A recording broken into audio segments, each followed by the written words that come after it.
So thanks for everyone coming to the first one of these things. This, I think, will be potentially very helpful for people that have been doing this for a short period of time, and then it might be some pretty obvious things if you have been doing this for a while.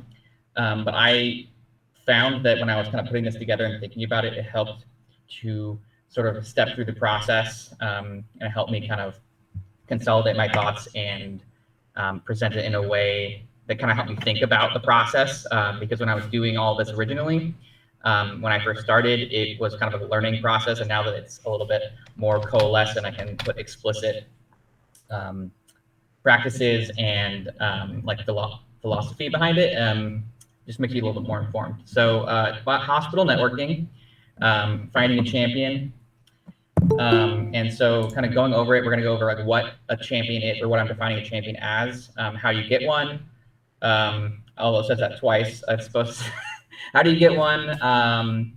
Why they're important, and kind of beyond the hospital and other questions. So kind of to define what we're talking about, what is a champion? It's specifically someone that you can kind of depend on and count on in the area that you're at. Kind of take some different forms.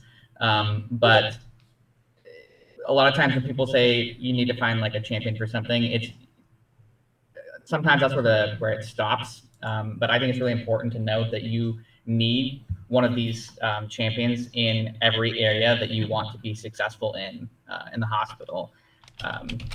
So you need someone that you can count on in that area, and you need someone who can kind of share the burden of your projects and to collaborate with and to kind of go to for things that you need in those specific places. Why you need it is probably more important. There is a lot of red tape in the hospital. There is a lot of things that, especially if you come into the hospital without having any knowledge of like the inner machinations of how like the machine works, there are a lot of issues that can come up. A lot of things that will require expert knowledge in the areas that they're in, or a lot of situations that will need to be approved by many different departments. And I found that if you have a person that you can go to for each of those areas, then you can kind of bypass a lot of those scenarios that would take months, and they could potentially take weeks or hours or minutes. I've had things cut down dramatically because I knew a specific person in that department that knew exactly how to proceed, instead of having to kind of wander aimlessly or emailing a million people to try to find the exact right answer. It's kind of a knowledge shortcut having a champion in the area. So like, even if they don't know the answer to your question, they will likely know the right person to answer that.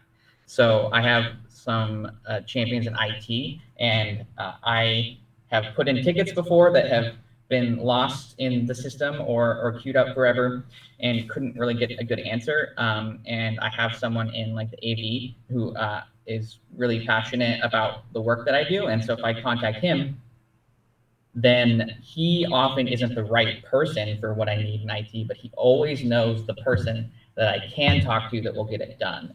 And so I can use my contact and my connection with him to kind of get more accomplished in a quicker time frame and in a less frustrating manner. It's also very hard to get projects done without the area that you're working in supporting it. So I tried to get a VR pilot off the ground when I first started, and it was very difficult until I identified a phlebotomist that was very interested in using VR as a blood draw for blood draw procedures for patients that were being like needle phobic. And so once I was able to work with him and a child life specialist, we were able to kind of get the project off the ground. And that kind of leads into my next point, is that when you get a successful program or a project in an area, then they will say good things about you, and it will help you kind of get the next step and get you more projects and more champions in other areas because they've kind of heard of you. which kind of transitions into how do you get one?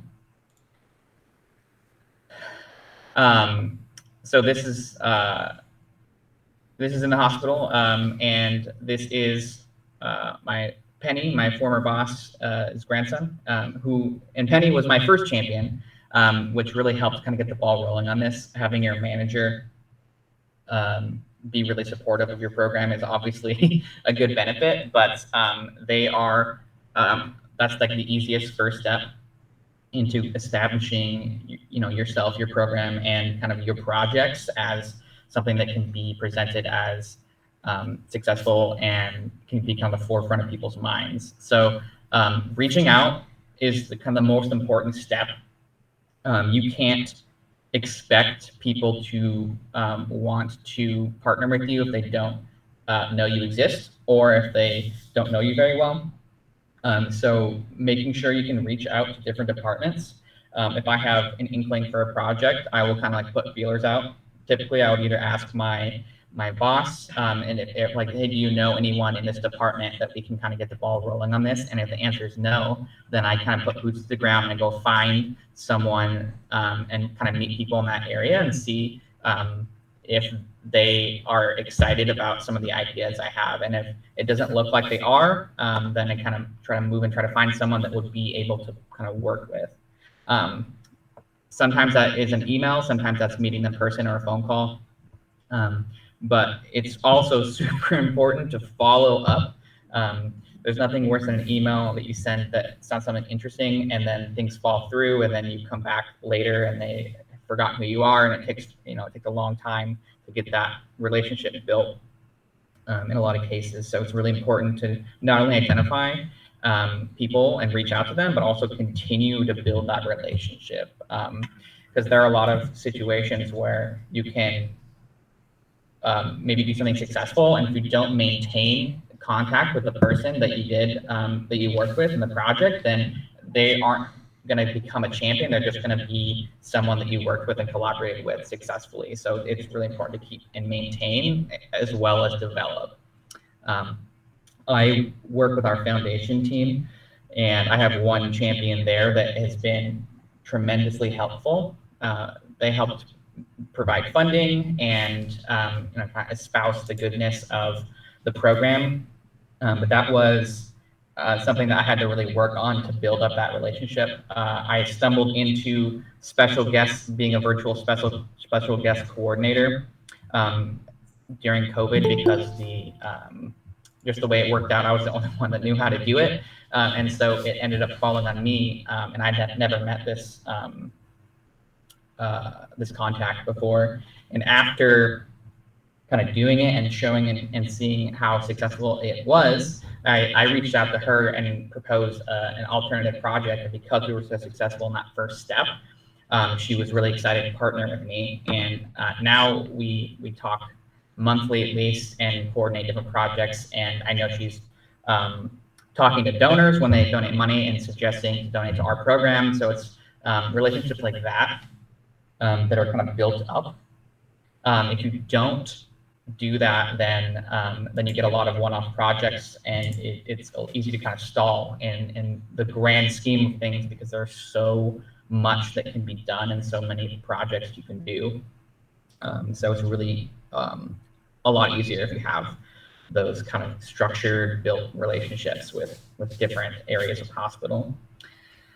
Advertising, where appropriate, is also really key to this. If you present it as something that's like an open invitation, then people will come to you, and the work and the projects will come to you. The caveat here is that there is a careful balance between visibility and bandwidth that you have available, kind of depending on team size. So when I started, about 2 or 3 months in, I was advertised in our kind of in-house website homepage.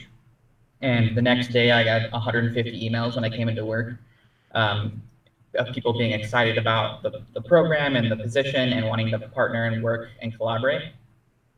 So that's something that can be a little scary if you are kind of advertising too much. So it's one of those things you have to take it as you get it, and it's important to kind of understand that um, there is a maximum workload, and being able to identify that and identify um, how you can work through that is important. And that goes with the champions too. So like the more people you have to collaborate with, and the more people you have to take some of the load of the work, it it will allow you to increase your bandwidth. And so it's sort of a snowball effect. So the more people you have in your court, the more people that you can trust to delegate specific tasks that you know they get done, or to help talk to people and like do the things that you maybe can't do, don't have the time to do, aren't as skilled at, the things that still need to get done for your work. That is a really good way of kind of increasing the bandwidth. But the a way of advertising in that context is to have high visibility pilots and programs.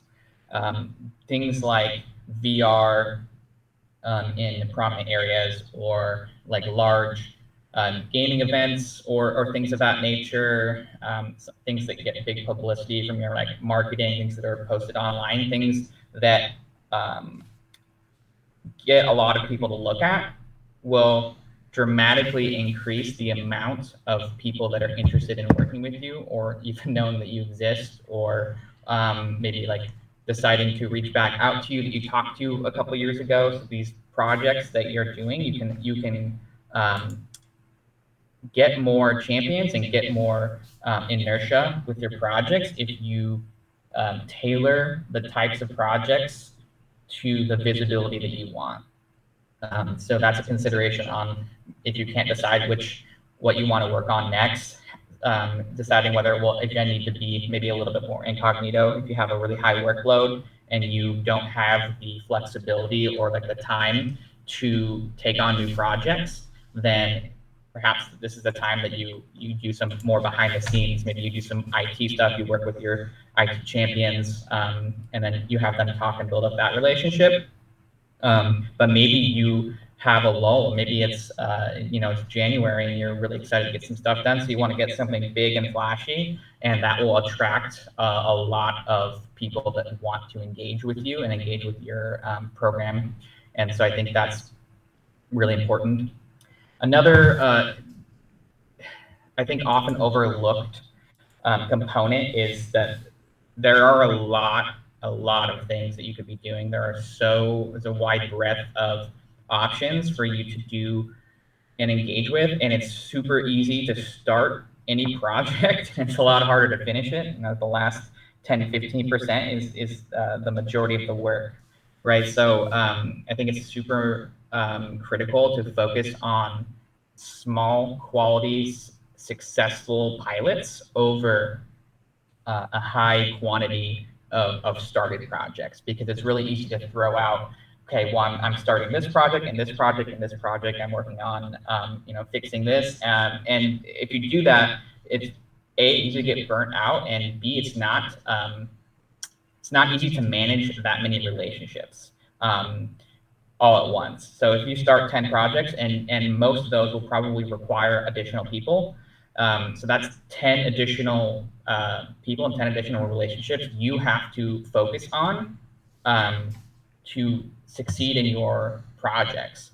So what I found to be very successful is to work on one or two big projects and take those and work with those people, really build and bolster those relationships, make sure that we're going to be as successful as we can be, and then let the results of that project fuel future projects. And I found every time that I've done that, it's been very widely accepted as a great option, and people were very passionate about it and want to continue working it. And I've definitely had a few flops, and those are definitely the ones that I look back and say, like, I was doing too many things at once and I couldn't follow through the appropriate way.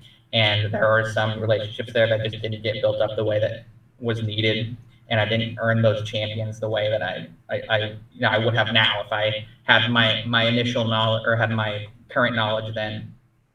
So make sure you look at the visibility of your projects and the relationships that are required to succeed in them, because oftentimes that's just overlooked when you're saying like, well, I need to do this thing, but there is future considerations, ongoing upkeep, so to speak, on not only the tech, like the hardware and the software, but the people behind it is a component that's crucial to the success of long-term success and health of the program.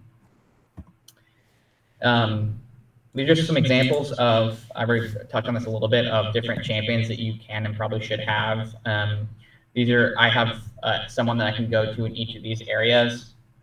Child life specialists, both inpatient and outpatient, and that can scale up to individual units. Like I typically have a go-to person on every unit that I can go to for specific needs there. Someone that I think will probably understand my tech questions, or I can work with them and maybe teach them to teach the rest of the team. And that's completely different animal than the outpatient, because the workflow is different and the types of interactions are going to be different. So finding someone in each of those areas is just crucial. Marketing speaks for itself. The more visibility you have there, the more you can kind of snowball the program. It comes with funding. It comes with different outings, news articles or interviews or different promotional things. That all kind of comes together, and it's really important to have kind of someone there, because this might not be the case for super small hospitals, but our hospital is pretty big, and we have a really significant time it takes to complete any marketing request or anything of that nature. Like the wheels turn very slowly. So any possible way of kind of greasing those wheels and fast tracking that process is pretty remarkable. It's night and day. And the other thing is with marketing and foundation, if you have a champion, it's remarkably it's a remarkable improvement. But it's also possible that you might have some roadblocks in those areas too. Really any area, but I feel like this one with the administrative side, having someone who maybe doesn't know you exist, or maybe someone who doesn't actually, not only doesn't like your stuff, but like actively dislikes it. That's a very possible situation, especially since gaming is somewhat of a hot button topic to some people still, and there's some opposition. So in administrative and other similar areas of the hospital, having a champion, it can be someone that will be in conversations that you won't be able to be in, and that will to kind of support the program in ways that are kind of behind the scenes that you might not understand.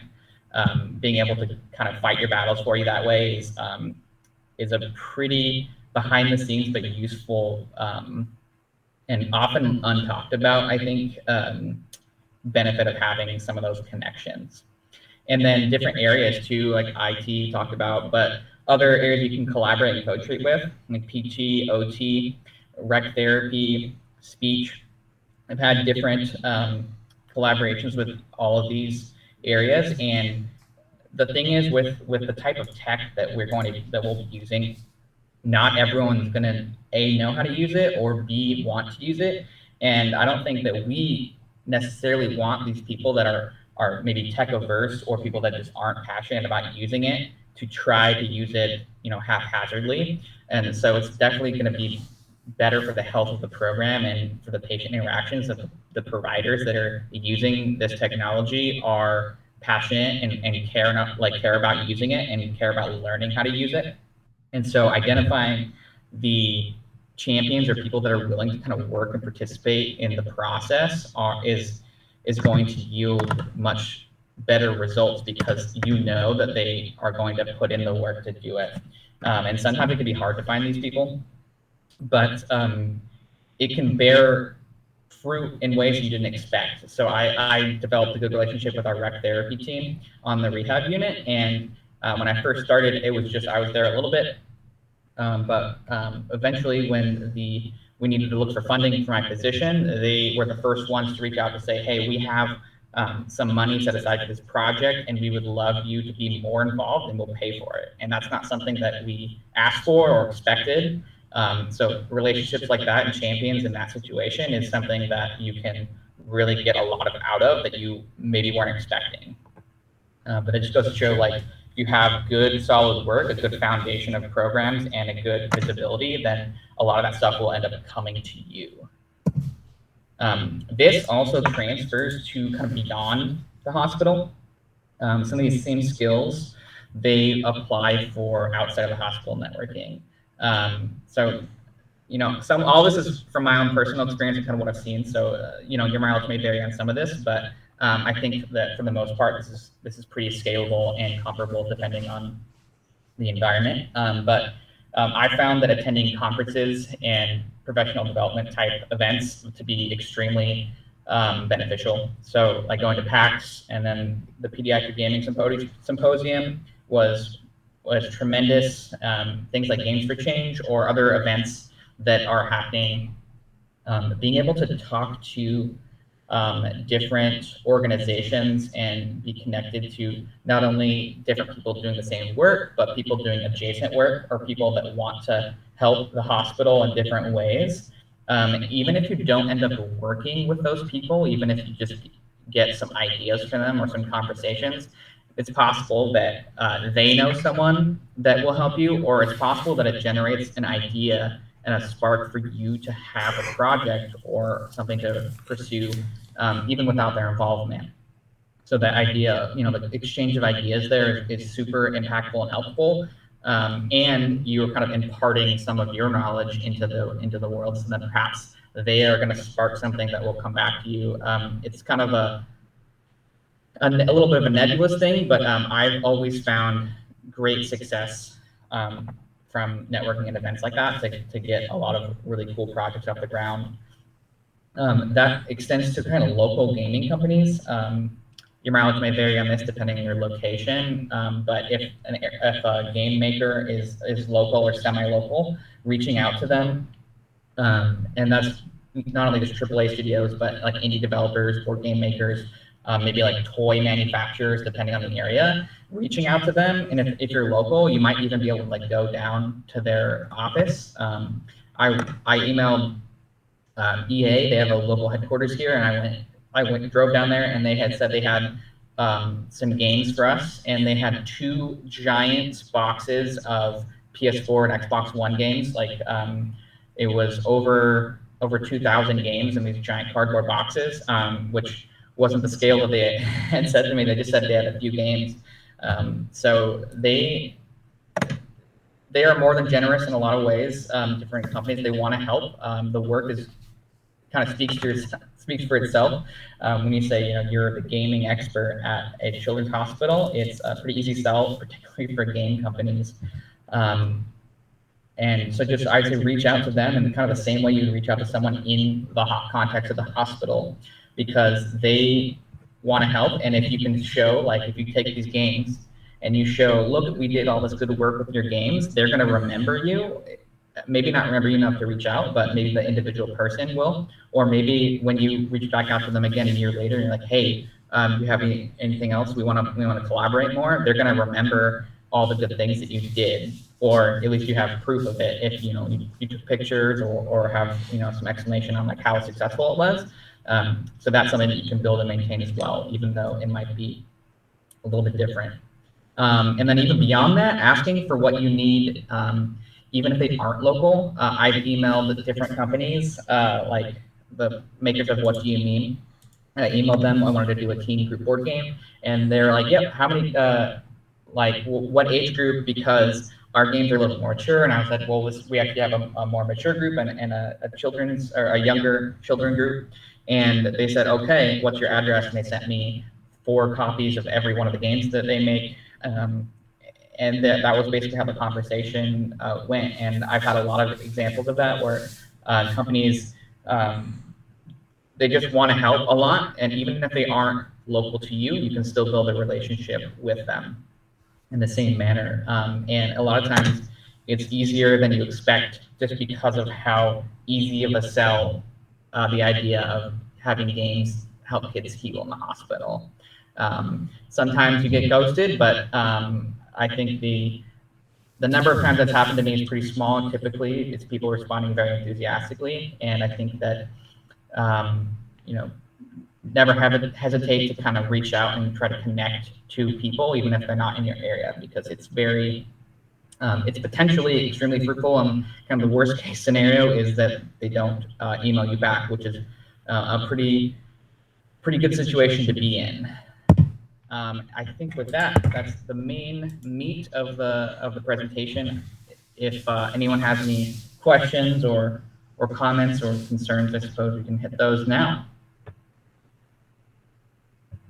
I wasn't actually monitoring the chat very well, so let me pull it up.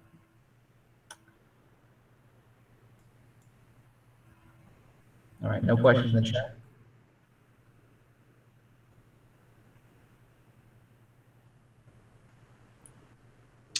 I was just going to say, I really like what you said about not taking on too many projects at once. I definitely made that mistake early on where I was saying yes to everything and everyone, and I'm still trying to rebuild some bridges just because I overpromised what I could do, and I also allowed others to kind of get away from me and overpromise what I could do without me stepping up and saying, oh wait, like let's wait until I hire 4 more people to do this. And even then I have to watch myself.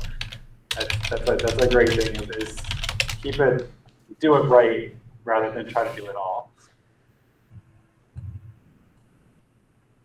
I am stopping presenting. Yeah, I think I also made that same mistake. And it wasn't for a while before I realized that that's kind of the mistake that I made. So I think kind of writing it down and kind of going through it, it helps kind of build that philosophy and understanding of kind of like there's a cost of investment into people that is often overlooked or just like not talked about entirely. Because there's so much exciting stuff to do that it's kind of the behind the scenes stuff that will often get missed. I think it's an important call out. I'll give you a tricky one. We don't have managers right now. We don't have anybody above us. How do you develop, like reach out to a department? Haha, that's a great question. Support? And I actually have some experience doing that because I was managerless for many months. The thing is that when you don't have a manager, at least, so I'm coming from my perspective, so this might be a little bit different, so take it with a grain of salt, but it's easier to position yourself as like so you can kind of step into a role that you might not normally be in. And so when my manager left, I had, I want to say like 3 or 4 months where we didn't have anyone specifically assigned. And so I would try to attend a lot of the meetings with people that she would normally be at. So like other people in my department, other like managers in my department would have meetings, and I would reach out to them and be like, hey, I want to make sure that my program's not like forgotten, and I want to still be involved in this. And because you don't have a manager, then that's a pretty obvious like, okay, well that makes sense because there's no other way to kind of represent your program. If people aren't amenable to that, then you can always reach out to different. I don't understand the hierarchy of your hospital necessarily, but you can look through kind of like the hierarchy and email people. Typically, if you present a pretty reasonable case to like your upper manager, whoever would be above your other boss, then a lot of times they can direct you.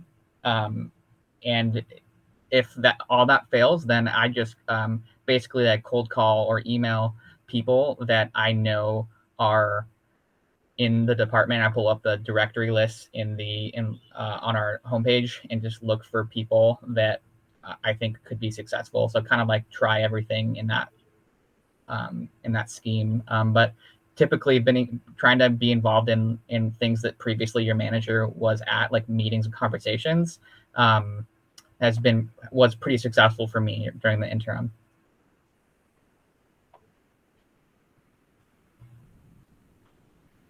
Also, good luck. Thanks. Yeah, it's basically the same plan, but it's good to hear something else. Be like, yes, I lived with this.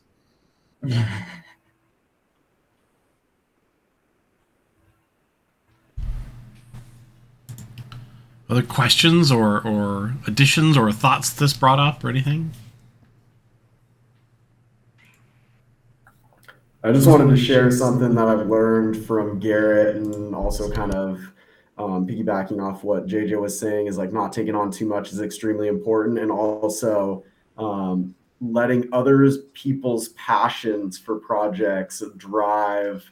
Like, you can be a support while someone is taking the lead on a project, and without taking on too much yourself, you let them take the main driver's seat and pushing something forward, and you can offer yourself as a support to them. That's a great way to build. And I've learned that a lot through Garrett, because a lot of times, there's so much that we could be focusing on. People come forward and be like, I really want to do this. And you'd be like, yes, I want to help make that happen. And like maybe schedule a meeting with them to support them, but them still being the ultimate driver, like let their passion carry projects forward. Yeah, that's definitely when you find out who really wants to do it, is if you're like, okay, I'll make this work for you, but then you have to do this part. And that's, you ride the wave of their enthusiasm as opposed to pushing the wave for them. And 90% of the time, maybe even more than that, they'll just drop off, and it's like, okay, the passion wasn't there. I can't take it on, but we tried. Maybe it comes back up later. That's a super good point. Like being able to identify what you can't take on. There are so many projects that people come in like, yeah, I can totally help you with like the tech side of implementing this if you get the groundwork done. And like I've been in a bunch of meetings where people come to me and I can immediately identify that it's unlikely for them to be passionate enough to succeed at it, but I'll kind of present it as such, like, hey, if you can do this, then we can have a great partnership here and collaboration. A good example is I had a doctor come to me with he's like, hey, I want to build a replica of the hospital in Minecraft. And I told him kind of in no uncertain terms how monumentally difficult and time consuming such an idea would be. And I kind of left him was like, yeah, I mean, I'm totally down to help. You got to come at me with something though. So we'll schedule another meeting in a couple months. And if you have something, and then surprisingly enough, he actually did it. But it was one of those projects where that was like a dime a dozen. People would come to me with these pie in the sky ideas. But if I had done that when I started, if I had that meeting, I would have been like, oh, let's go. I would have been like committed, and I would have started it and felt like, man, I bit off way too much, and can't take hold of this. But kind of after the fact, I was able to kind of let him just like take the reins, because that's an idea that could consume you. It's so cool, but also so encompassing.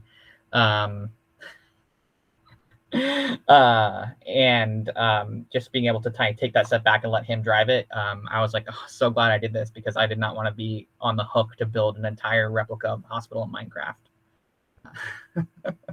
Or building a haunted house for Halloween. I actually did a haunted house for Halloween in Minecraft, but I did it over the course of a few weeks, and it was after Halloween. So yeah, I think it is important to note that it is okay to step away from projects, but do it with good communication with various other people, so that they know that and if needed, like bring in your director or manager or whatever and be like, okay, like, and maybe talk to them first about what are the priorities, what things should you be working on, because maybe for some reason that project is really important and you need to drop some other stuff you're doing to work on it, or maybe not. Yeah, I know Garrett, you've had some experience with sort of managing your time in that way and stuff, but I'm sure every one of you will probably come across that at some point if you have not already. Yeah, having a built-in step-down feature is good. Like saying like, hey, this is what I can support for how long and what way. Like, I'll be responsible now. I'm going to teach you. Then I'm going to kind of just watch as you do it. And then I'll only be needed when you need me. That's typically the structure that I operate under for a lot of this stuff.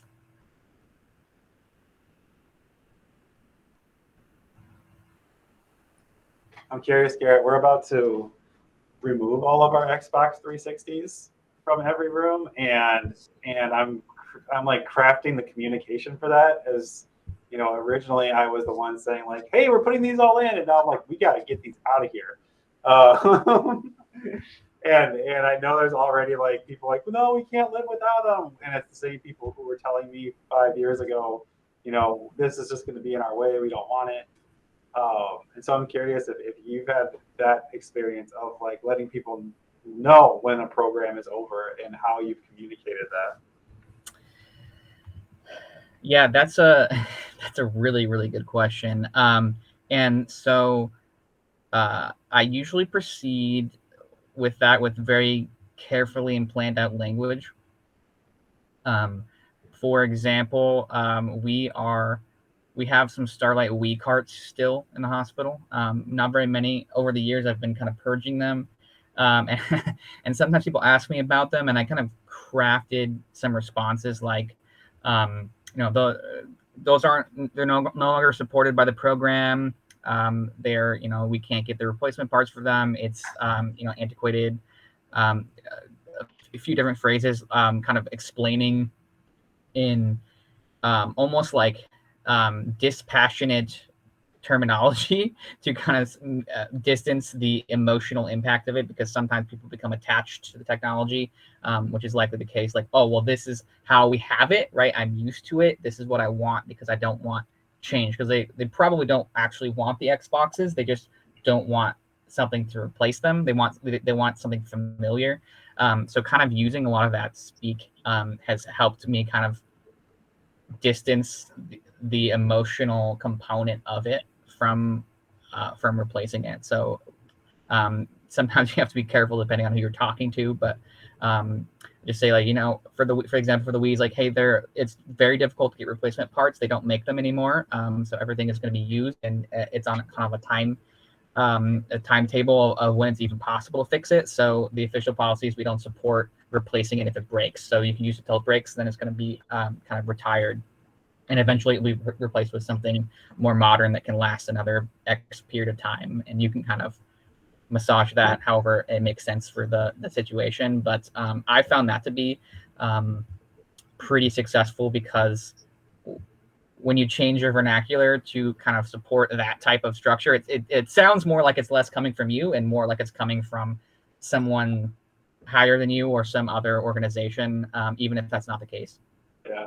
I think a big part too of what I'm trying to do is I'm going to really like celebrate the program and be like, hey, this lasted 5 years. We were able to service like thousands of kids thanks to the charity that supported this and to everybody who supported the program. And now these systems are 20 years old and we need to get rid of them. So and kind of like what you said, like nothing else in the hospital is that old. So cool. Yeah, I mean, people don't like to get rid of anything in general. So I used to be a librarian before this, and it would be very hard to explain to people that like this, we can't take all these books that you want to donate. We can't, we have to get rid of some of these books. There's only so much room in the library. Like, so careful language and maybe compartmentalize. So like, yeah, that's a really good position to be in. Like, look how awesome this was. And then also the dichotomy of we cannot continue for other reasons. And so you can kind of use the two-prong approach, I think, to kind of assuage a lot of fears. And I think it's mostly fears and concerns, typically, in my experience, because they just don't want to move on. Which, if you don't understand technology very well, is pretty understandable and fairly warranted. Marty, you have a question? I was just going to add, I think another important part too, kind of, you guys are talking about like why the program was successful and why it's ending and stuff like that. But the other good thing to do as well is to add in like what is next or what your next development options are. So if you have newer stuff coming in, or if there's something better that is better utilized and stuff like that, guide them to what the next best thing is too. Yeah, super good point. It's really more of a trident if you think about it.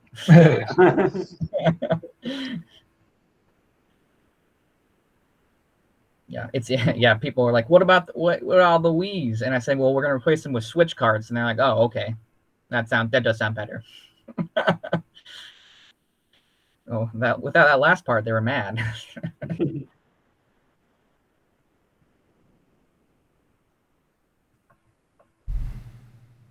We'll give a little minute for people to think about other questions or things.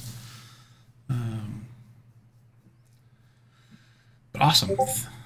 Thank you, Garrett. That was good. Thank you for kicking us off and sort of taking the first stab at it. Like I said, I did record it. Actually, I'm going to stop my recording.